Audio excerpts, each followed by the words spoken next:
আসসালামু আলাইকুম। আজকে মুরগির জন্য বিনা খরচে একটা খাবার উৎপাদন দেখাবো।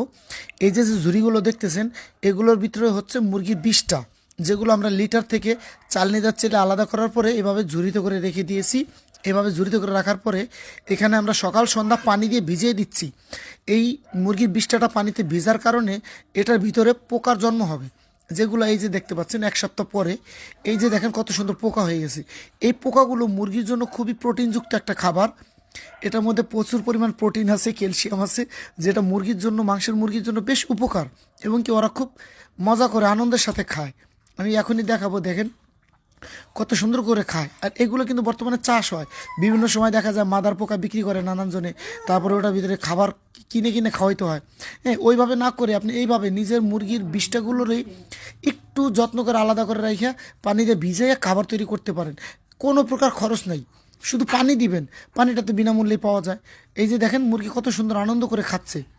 ঠিক আছে, এগুলো মাংসের মুরগি। ওই যে আমরা গ্রামে যে মুরগিগুলো পালন করে থাকি, ওরা কিন্তু নানান জায়গায় গিয়ে এভাবে পোকামাকড়ি খেয়ে থাকে।